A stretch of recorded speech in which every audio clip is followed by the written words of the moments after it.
इंदौर में करणी सेना के द्वारा 1 और 2 फरवरी को यूजीसी की नई गाइडलाइंस के खिलाफ आंदोलन करते हुए बंदी का ऐलान किया गया है। और ये सिर्फ इंदौर की बात नहीं है, पूरे भारत की बात है, क्योंकि पूरे भारत में यूजीसी की गाइडलाइंस के अगेंस्ट आंदोलन चल रहे हैं। तो आज हम समझेंगे कि ये आंदोलन आखिर क्यों किए जा रहे हैं और क्या जड़ है इस आंदोलन के पीछे। तो चलिए देखते हैं बच्चों, आप लोग लेक्चर में अंत तक बने रहेंगे क्योंकि मैं एक एक पॉइंट को डिटेल में यहां डिस्कस करने वाला हूं। तो अभी जिस तरीके से न्यूज चल रही है, हड़ताल चल रहे हैं, प्रोटेस्ट हो रहे हैं और बसें रोकी जा रही है, सवर्ण जो छात्र हैं सड़कों पर उतरे हुए हैं, आप देखोगे क्यों किया जा रहा है। तो अभी हाल ही में यूजीसी ने एक जो पुराना रेगुलेशन था, पुराना एक एक्ट था, अधिनियम था, उसको रिप्लेस किया है और नए रेगुलेशंस को लाया गया है। आप देखोगे कि 2012 में एक एक्ट आया था, UGC regulation, UGC equity regulation 2012 आया था। इसमें क्या कहा गया था कि जो शेड्यूल कास्ट और शेड्यूल ट्राइब के जो स्टूडेंट्स हैं, याद रखेगा, शेड्यूल कास्ट शेड्यूल ट्राइब के स्टूडेंट्स हैं, उनके खिलाफ अगर भेदभाव किया जाता है, मिसबिहेव किया जाता है किसी भी यूनिवर्सिटी में, कॉलेज में, तो उनको प्रोटेक्शन दी जाएगी, ऐसा कहा गया था। लेकिन अभी यूनिवर्सिटीज में जो इस तरीके के बिहेवियर, इस तरीके के हैरेसमेंट, इस तरीके के भेदभाव किए जा रहे हैं, उसको लेकर के यूजीसी ने नई गाइडलाइंस जारी की है। और ये नई गाइडलाइंस में पनिशमेंट का प्रावधान दिया है कि अगर यहां एसटी और एससी और ओबीसी के खिलाफ कोई मिसकंडक्ट मिलता है, कोई मिसबिहेवियर मिलता है, तो पनिशमेंट का प्रावधान है, उस बंदे को सजा दी जाएगी जो कि हैरेस कर रहा है। और यहां पर एक और बात है कि ये सिर्फ कंप्लेन कर देगा तो ही बहुत है उसको सजा देने के लिए। और अगर इनकी कंप्लेन गलत साबित होती है तो इनको कहा जाएगा ठीक है, आगे से कंप्लेन मत करना। समझे आप मुद्दा क्या है। तो यहां पर यूजीसी ने 2012 वाला रेगुलेशन को खारिज कर दिया है और equity in higher education institution regulation 2026 pass किया है। यानी कि यूजीसी इक्विटी रेगुलेशन 2012 को रिप्लेस करके इसी एक्ट को प्रमोट कर दिया गया है, इसीलिए हम इसको promotion of equity in higher educational institute regulation 2026 कह रहे हैं। यहां पर यूजीसी का कहना है कि भैया ये जो भेदभाव हो रहा है ना, जो रिजर्व कैटेगरी के खिलाफ जो जनरल कैटेगरी कर रही है, उसके जवाब में हम लोग ये रेगुलेशन लेकर के आ रहे हैं, ये नियम लेकर के आ रहे हैं। यानी कि हम यहां पे क्या कर रहे हैं, प्रोटेक्शन का स्कोप, दायरा बढ़ा रहे हैं। प्रोटेक्शन का दायरा कैसे बढ़ा रहे हैं, ये वाले में तो भैया सजा का प्रावधान नहीं था ना, कि ठीक है आपको साबित होगी, वार्निंग वार्निंग देके छोड़ देंगे, या ठीक है कुछ बहुत बड़ा मिसकंडक्ट आपने किया है तो आपको सजा दी जा सकती है, बट ऐसा कोई स्ट्रॉन्ग यहां पे प्रावधान नहीं था। यहां पे याद रखना, अब हम लोग प्रॉपर प्रोटेक्शन देंगे, अब सजा मिलेगी। आई आप सजा दोगे, इससे क्या होगा, देखिए मिसयूज का भी तो डर है। मिसयूज का डर नहीं है क्या, कि ये बंदे क्या जरा सा भी तू मैं हुई जाके सीधा कंप्लेन कर देगा कि सर सर सर सर देखिए ये जनरल का बंदा है, हमारे खिलाफ भेदभाव कर रहा है। ये बंदा इलीगली अगर चाहता है फुटबॉल टीम में जाना और इसको फुटबॉल टीम में नहीं लिया जा रहा क्योंकि अच्छा नहीं खेलता है, फिर भी ये जाके कंप्लेन करेगा। इसको क्लास में एंट्री नहीं दी जा रही है क्योंकि ये लेट आया है, लेकिन ये जाके कंप्लेन करेगा। और इन सारी कंप्लेंट्स के अगेंस्ट कोई भी कंप्लेन नहीं कर सकता है कि भाई ये गलत कंप्लेन कर रहा है। ये कहां का रूल है, ये कहां का चेंज है भाई, ये कैसा कानून लेकर के आ रहे हो। सवर्ण सवर्ण वाले, जनरल वाले भैया मिट्टी में थोड़ी पैदा हुए हैं, वो भी मेहनत कर रहे हैं, वो भी आप लोगों ने पहले रिजर्वेशन दे रखा है, एक रिजर्वेशन के बाद एक और मार और दे रहे हो।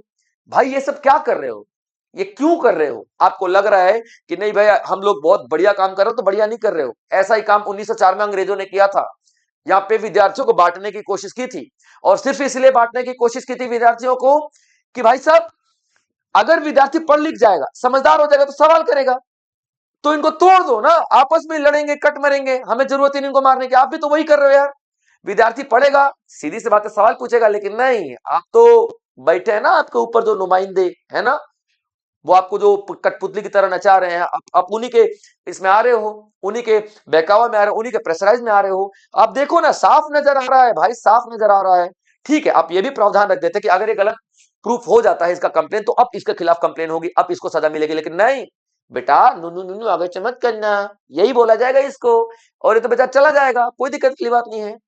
आप लोगों को कानून बनाना है तो कानून बनाइए, अच्छी बात है, और ऐसा कानून बना रहे हो तो ऐसा भी ठीक है, नो डाउट, बढ़िया कानून है, लेकिन इसका इंप्लीमेंटेशन तो सही से करो। इसका मिसयूज कैसे होगा ये पता लगाओ और उसका रास्ता ढूंढो ना, ताकि मिसयूज ना हो। नहीं, हमने तो कानून दे दिया भैया, अब सवर्ण सोचे, जनरल वाले सोचे। अरे भाई साहब, क्या जेल बना रहे हो क्या आने वाली जनरेशन के लिए, कि वो डरे डरे जाएंगे कि भैया किसी ने ठोकर भी मार दी तो नहीं बोल सकता सॉरी भाई, ठीक है, किसी ने थप्पड़ मार दिया तो सॉरी भाई क्योंकि तू एसटी से है, एससी से है, ओबीसी है, किसी ने भी चक्कू दिखा दिया सॉरी भाई। भाई एग्जाम में कुछ भी नहीं लिख के आया, ठीक है, टीचर उसको डांट नहीं सकता, टीचर भी सॉरी भाई, सॉरी बच्चे, है ना, गलती हो गई। क्यों? क्योंकि आपने ऐसा कानून ही बना दिया है भाई। ठीक है, समझ में आ रहा है कि होते हैं कुछ जनरल कैटेगरी के ऐसे विद्यार्थी तो इस तरीके की हरकतें करते हैं, लेकिन ये तो एसटी एससी ओबीसी वाले भी होते हैं। यहाँ पे आप इसको एसटी एससी ओबीसी जनरल क्यों देख रहे हो? यहाँ पे विद्यार्थी देखो, एक स्टूडेंट स्टूडेंट ही होता है, एक विद्यार्थी ही होता है, उसका आप कैटेगराइज क्यों कर रहे हो जनाब? विद्यार्थी मतलब विद्यार्थी, कोई भी गलत काम करेगा, कोई भी हैरेस करेगा, कोई भी यहाँ पे किसी भी तरीके की परेशानी क्रिएट करेगा दूसरे विद्यार्थी के लिए, सेम कानून होना चाहिए। आप किस तरीके का कानून बना रहे हो? सीधी सी बात है। तो सर मेरे को ना सुप्रीम कोर्ट ने प्रेशर डाला है, सुप्रीम कोर्ट ने प्रेशर डाला है। सुप्रीम कोर्ट ने क्या प्रेशर डाला है? सुप्रीम कोर्ट ने कोई प्रेशर नहीं डाला, सुप्रीम कोर्ट ने बोला कानून बनाओ। आपने कानून बनाया, सुप्रीम कोर्ट ने बोला कि हाँ, ध्यान रखो कि रैगिंग ना हो, ध्यान रखो कि परेशान ना किया जाए। आपने पूरा प्रपंच रचा है यूजीसी सर। और देखिए, ये बॉडी सुप्रीम कोर्ट ने बोला था कि रोहित वेमुला का जो केस है उसमें रोहित वेमुला ने सुसाइड कर लिया था क्योंकि जनरल वाले इसको परेशान कर रहे थे। ठीक है, पायल तड़वी 2019 में इन्होंने भी सुसाइड कर लिया था क्योंकि जनरल वाले इनको परेशान कर रहे थे। ऐसे न जाने कितने केस आएंगे, जनरल वाले सुसाइड करके बैठे हुए हैं, जिनको एसटी एससी ओबीसी वाले परेशान कर रहे हैं। उनका क्या भाई? उनका भी तो है ना भाई। ये मेजोरिटी और माइनॉरिटी का मामला हो सकता है कि एक जगह बहुत सारे मेजोरिटी में ये लोग हैं और जनरल वाले माइनॉरिटी में है, तो उसके खिलाफ भेदभाव होगा। जैसे गांव में अक्सर होता है कि जिस कैटेगरी में, जिस गांव में जो रिजर्व कैटेगरी वाले बहुत ज्यादा हैं उनका वर्चस्व रहता है, जिनका कम है उनका वर्चस्व नहीं रहता है। जिस गांव में जनरल वाले ज्यादा है तो उनका वर्चस्व रहता है। भैया ये तो वर्चस्व की बात है, और वर्चस्व वर्चस्व खेलने में दोनों ही गलत है, चाहे वो जनरल हो चाहे वो रिजर्व कैटेगरी हो। आप एक को फेवर कर रहे हो, और फेवर क्या कर रहे हो, पहले ही अनफेवर हो रहा था ना रिजर्वेशन दे करके।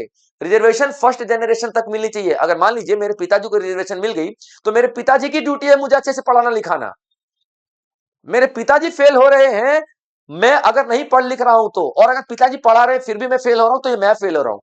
I am not eligible for any kind of reservation. अगर मेरी फर्स्ट जनरेशन को रिजर्वेशन मिल गया है तो एक जनरेशन तक ही मिलना चाहिए जनाब, लेकिन आप लोगों ने तो यहाँ पे पीढ़ी दर पीढ़ी चला रखा है, ऊपर से ये अलग से कानून। तो भैया कानून तो आपको वापस करना ही पड़ेगा, ठीक है। मुझे नहीं पता क्या है, लेकिन जिस तरह मैं फेवर में नहीं कर रहा हूं, मैं नहीं बोल रहा मैं आंदोलन में हूं, लेकिन हाँ जिस तरीके से आंदोलन चल रहा है ना, तो ये गलत है सर, आप समझिए। गलत इसलिए नहीं है कि कानून है, कानून होना चाहिए और मैं मानता हूं कानून है, आपका इंप्लीमेंटेशन गलत है। आप दोनों तरफ को, अगर मान लो ये कि एसटी एससी जो गलत कंप्लेन कर रहा है तो उसके खिलाफ भी कार्रवाई होनी चाहिए, ताकि उसको भी गलत नहीं करने का डर हो। समझिए इस बात को, लेकिन आप समझना ही नहीं चाहते हैं। चलिए कोई बात नहीं, आगे देख लेते हैं, ठीक है बच्चों। अब ये क्यों लेकर के आया गया? क्योंकि 2012 वाला जो केस था ना, रेगुलेशन था ना, वो एडवाइजरी नेचर था। मैंने बताया ना उसमें मतलब ये नहीं था कि पनिशमेंट मिलेगी, एडवाइस कर दो भैया बहुत है, ठीक है। यानी कि बहुत ही कमजोर कानून था, और उसी कमजोर कानून को हटाकर ये मजबूत कानून लेकर के आया गया है, ताकि इस मजबूत कानून से जनरल कैटेगरी की लंका लगाई जा सके, ठीक है बच्चों।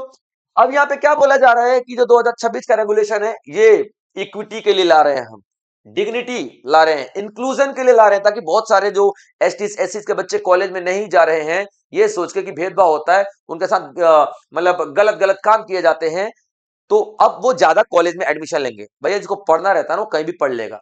सरकारी कॉलेज है, फ्री ऑफ कॉस्ट होता है, 15-20 रुपए फीस लग जाती है, ज्यादा लग जाती है, तो ये कोई भी दे सकता है। लेकिन नहीं, सुट्टा फूकेंगे। मेरे पास ना जाने कितने ऐसे विद्यार्थी हैं भाई, सुट्टा फूक रहे हैं लेकिन पढ़ाई नहीं करेंगे। क्यों नहीं पढ़ाई करेंगे? पढ़ना ही नहीं है। अब उनके लिए आप कानून लेकर के आ रहे हो, इंक्लूजन की बात हो रही है, इंक्लूजन की बात हो रही है। ऐसा नहीं होता सर, ठीक है। यहाँ पे क्या कहा जा रहा है, देखिए यूजीसी के द्वारा ये रिजर्वेशन से बहुत आगे बढ़ के जो बच्चों के खिलाफ लाइफ एक्सपीरियंस है ना, उनके खिलाफ भेदभाव किया जाता है, स्टूडेंट्स के खिलाफ भेदभाव, उनको उन भेदभावों से बचाने के लिए हम लोग ये कानून लेकर के आ रहे हैं। अब इस कानून में क्या होगा, हायर एजुकेशन इंस्टीट्यूट्स होंगे ना, लीगली रिस्पॉन्सिबल होंगे डिस्क्रिमिनेशन के। यानी कि अगर भेदभाव होता है ना, तो कानूनी तौर पे यहाँ पे वो इंस्टीट्यूट्स, वो कॉलेज यूनिवर्सिटीज को दबाया जाएगा कि भैया, प्रेशर दिया जाएगा कि भैया तुम क्या कर रहे हो, कानूनी तौर पे आप बाध्य हो, आप जल्दी जल्दी से कोई ना कोई लीगल एक्शन लो। समझे आप इस बात को? अब देखिए यहाँ पे क्या किया जा रहा है, इसके स्कोप को और बढ़ाया गया। पहले मैंने आपको थोड़ी देर पहले क्या बताया था, एसटी प्लस एसटी था, प्लस यहां पे आप लोग देखोगे अब ओबीसी भी आ जाएंगे। क्या आ जाएंगे? ओबीसी वाले भी आ जाएंगे। अभी आप देखोगे क्या कि ओबीसी अलग से ऐड कर दिया, तो इसकी डेफिनेशन भी आप लोगों ने बढ़ा दी। हाँ ठीक है, महिलाओं का समझ में आता है, नो डाउट। पीडब्ल्यूडी का समझ में आता है, इनको आपने इंक्लूड किया, समझ में आता है। हैंडीकैप्ड है, नहीं रेस कर सकता ना यार, नहीं रेस कर सकता तो ठीक है। लेकिन आप लोग यहाँ पे जो कानून ये लेके आए हो ना, दोबारा सजा वाला, प्रावधान वाला, ये सारी चीजें बहुत गलत है। अभी यहाँ पे क्या किया जाएगा, प्रोसेस क्या रहेगा देखिए। इक्वल अपॉर्चुनिटी सेंटर बनाए जाएंगे हर एक यूनिवर्सिटी में, और वो क्या करेगी, जो एसटी एससी ओबीसी हैं उनके खिलाफ जो डिस्क्रिमिनेशन वाली कंप्लेंट्स हैं उनको देखेगी, रिव्यू करेगी, उनको एकेडमिक और फाइनेंशियल गाइडेंस भी दिया जाएगा। उसके बाद कोऑर्डिनेशन बनाया जाएगा एडमिनिस्ट्रेशन अथॉरिटीज के साथ। जैसे एडमिनिस्ट्रेशन मतलब ऑफिस ऑफिस में उनको कोई बात नहीं समझ में आ रही है तो बताया जाएगा। ये किसका काम होगा? इक्वल अपॉर्चुनिटी सेंटर का काम होगा, क्योंकि इन लोगों ने मान लिया है, इक्वल अपॉर्चुनिटी सेंटर ने, कि जनरल वालों को कॉलेज में घुसने से पहले ही पता है क्या फीस है, कौन सा क्लर्क है। क्लर्क का नाम रामदयाल सिंह है, ठीक है। जो क्लर्क है तीसरी खिड़की के चौथे पाए के 8वें खंबे के पास बैठता है, ये सब पता है जनरल वाले को। अगर ना समझ है तो खाली रिजर्व कैटेगरी ही ना समझ है, उनको इतना सारा कुछ फैसिलिटी दिया जाएगा। और ऊपर से 24 घंटे हेल्पलाइन खुली रहेगी भाई। 24 घंटे कंप्लेन करो, धड़ाधड़ धड़ाधड़ धड़ाधड़ कंप्लेन करो, कोई दिक्कत ही नहीं भाई, कंप्लेन पे कंप्लेन करो। और तो और कंप्लेन के बाद अगर कोई यूनिवर्सिटी वाला जिसका प्रिंसिपल जानता है, क्योंकि वो टीचर होगा प्रिंसिपल, वो तो भाई ज्ञानी इंसान है, तो वो तो सोचेंगे ना भाई, प्रिंसिपल तो सोचेंगे कि नहीं यार ये गलत कानून है, मैं बैलेंस करके चलूंगा। बैलेंस, साल में 2 बार आएंगे हम डंडा लेके, समझे, रिपोर्ट मांगेंगे यूनिवर्सिटी तुमसे, और हमको दिखना चाहिए रिपोर्ट। यानी कि आप लोगों ने प्रिंसिपल को भी डरा धमका दिया है अपने इस कानून से। प्रिंसिपल भी बेचारा क्या ही करेगा। अब जो ये जो आपका जो कमिटी बनाई जा रही है, सेंटर बनाया जा रहा है इक्वल अपॉर्चुनिटी सेंटर, उसमें क्या होगा देखिए, उसका जो हेड होगा वो प्रिंसिपल होगा या फिर वाइस चांसलर होगा। और उस इक्वल अपॉर्चुनिटी सेंटर के ऊपर कौन होगा? एक नेशनल कमिटी होगी, नेशनल कमिटी जो 2 साल में 2 बार ऑडिट करेगी, रिपोर्ट मांगेगी इससे, इक्वल अपॉर्चुनिटी सेंटर से। उसके बाद ये क्या, अगर कोई केस आ रहा है कि भैया कोई यूनिवर्सिटी नहीं फॉलो कर रही है ना, तो उसके यानी कि कोई यूनिवर्सिटी कंप्लेन नहीं ले रही है, या कोई यूनिवर्सिटी में आपके कहे अनुसार नहीं चल रही है, तो क्या आपको पेनल्टी दी जाएगी। याद रखना, आपका जो फंड होगा ना यूजीसी से मिलने वाला, वो सारे के सारे फंड रोक दिए जाएंगे। उसके बाद आपकी डिग्री, ऑनलाइन प्रोग्राम सब रोक दिया जाएगा सर। और आप जो इंस्टीट्यूशन इंस्टीट्यूशन कहते हो ना, आपको डी रिकॉग्नाइज कर दिया जाएगा, है पहचान ही नहीं दिया जाएगा। क्या समझ रहे हो आप? है, ये सारी चीजें आपके खिलाफ की जाएंगी, समझ रहे हो? तो पूरा का पूरा पॉइंट आप लोग देखोगे बच्चों कि यूजीसी को एक एडवाइजरी बॉडी से हटा करके एक एनफोर्समेंट रेगुलेटर बना दिया गया है। देखिए यहां पे क्या दिया जा रहा है, इक्वालिटी, ठीक है, इक्वालिटी, दलित है, सभी के सभी इक्वालिटी दिखाई दे रहा है, ठीक है। यहाँ पे पूरा पूरा रास्ता ही रोक दिया गया है। चलो भैया कोई दिक्कत वाली बात नहीं है, आगे बढ़ते हैं। अब अगर तो आपने, और अगर कोई बंदा गया, देखिए ध्यान से, अगर कोई बंदा गया कंप्लेन करने, सर मुझे इसने खाने, जो मैं तो सर लाइन में लग रहा था, इसने बोल दिया कि पीछे लग, भाई मैं पहले लाइन में लगा हूं 2 घंटे से, मैं सर इसके खिलाफ कंप्लेन कर रहा हूं। और अगर किसी बंदे ने कंप्लेन कर दिया जनरल वाले के खिलाफ, जनरल वाले के खिलाफ, तो 24 घंटे के अंदर अंदर आपको कमेटी बिठानी है, 15 दिन के अंदर अंदर आपको रिपोर्ट पेश करनी है। रिपोर्ट पेश करनी है, याद रख लेना, इक्वल अपॉर्चुनिटी सेंटर को रिपोर्ट पेश करने, कहां पे? नेशनल कमेटी बनाई गई उसको। और अगर तो कोई जनरल कैटेगरी वाला अपने आप को समझ रहा है कि नहीं नहीं मैं तो निर्दोष हूं, है ना, तो निर्दोष के कैटेगरी में 1 महीने के अंदर, 30 दिन के अंदर अंदर, ठीक है, एम्बर्स पर्सन को अपना रिपोर्ट भेज सकता है, मतलब कंप्लेन कर सकता है कि सर इन्होंने गलत कंप्लेन किया है, मैं निर्दोष हूं। और अगर जिसने कंप्लेन किया वो गलत साबित हो जाता है, तो उसको एम्बेड्स पर्सन भी क्या बोलेगा, ठीक है आगे से नहीं करना। मतलब आपको हर तरीके की छूट दी जा रही है, यहां पे हर तरीके की छूट दी जा रही है। यानी कि फॉल्स कंप्लेन कर भी दोगे ना, तो आपकी जो पेनल्टी क्लॉज है वो हटा दिया जाएगा, आपको पेनल्टी नहीं लगाई जाएगी। टेंशन ना लो, आप निकलो यहाँ से, अरे ऐस करो यार, ठीक है, याद रखना। और ये क्या बोल रहे हैं, हमने ऐसा इसलिए किया है ताकि कोई भी कंप्लेन करने से डरे नहीं। अरे भाई कंप्लेन करने से वो डरेगा ना जिसको डर है, और डर इसलिए है क्योंकि वो कंप्लेन गलत कर रहा है। अगर सही कंप्लेन कर रहा तो काहे का डर? इंक्वायरी में तो निकलेगा ना कि तू सही कंप्लेन कर रहा था भाई। लेकिन नहीं, यहां तो भैया काम चलाना अपना। तो भाई ये पूरा का पूरा मुद्दा ना यहां पर आकर अटक गया है कि अगर वो गलत कंप्लेन करेगा फिर भी उसको कोई सजा नहीं, निकलो भैया ऐश करो, ये गलत चीज है भाई। और इसी के खिलाफ पूरे देश में आंदोलन चल रहे हैं। इस वजह से भाई साहब पूरा पूरा फैकल्टी, स्टूडेंट्स का ग्रुप जो जनरल कैटेगरी से, सभी डरे हुए हैं, घबराए हुए कि भाई साहब ये क्या, ये तो आपने मतलब बंदूक दे रहे हो ऐसे इंसान के हाथ में जो कभी भी बंदूक दाग सकता है। यानी कि हमको यूनिवर्सिटी में डर के साए में जीना पड़ेगा। कॉलेज में प्रोफेसर पढ़ा रहा है, सर फाइल दे दो, आप फाइल नहीं कंप्लेन करूं, भेदभाव कर रहा है, मेरे से फाइल मांग रहा है? बेटा फाइल दे दो ना। हाँ, ऐसे इज्जत से बात कर, ठीक है? इतनी अथॉरिटी दे रहे हो आप, समझे? इस तरीके का मिसयूज होगा उस कॉलेज के प्रोफेसर के खिलाफ, उस कॉलेज के जनरल कैटेगरी के खिलाफ। यही वजह है कि पूरे जनरल समाज जो है, पूरा सवर्ण जो है, निकले हुए रोड पे और आंदोलन कर रहे हैं कि ये कानून को लागू नहीं होने देंगे, ये कानून को हटाना ही पड़ेगा। तो ये पूरा मुद्दा था दोस्तों, जिसमें मुझे ये समझ में आ रहा है कि ये कानून गलत नहीं है, इस कानून का इंप्लीमेंटेशन गलत है। यानी कि आपको कैसे पता चलेगा? हाँ ठीक है ना, जो गलत कर रहा है तो उसको सजा दो, लेकिन आपको कैसे पता चलेगा कि वो गलत कर रहा है? आपको कैसे पता चलेगा कि वो गलत कंप्लेन नहीं कर रहा है? आपको कैसे पता चलेगा कि जो आपके खिलाफ आपके पास जो कंप्लेन गई है वो उल्टी सीधी है? मतलब कोई मतलब ही नहीं बनता। कैसे पता चलेगा? नहीं पता चलेगा सर। आप समझिए इस बात को, समझे आप? क्लियर है? तो ये था पूरा मुद्दा। इसी तरीके के और भी बेहतरीन अपडेट्स मैं आप लोगों के लिए लेकर के आता रहूंगा। और आप लोग अगर इस प्लेटफॉर्म पे नए हैं तो सब्सक्राइब जरूर कर लीजिएगा बच्चों, क्योंकि इस जो अभी आंदोलन चल रहा है ना, इस आंदोलन को और 2-3 सीरीज में लेकर के आऊंगा, लेटेस्ट अपडेट जो भी आती रहेगी। चलिए, तब तक आप लोग अपना ध्यान रखेंगे। जय हिंद।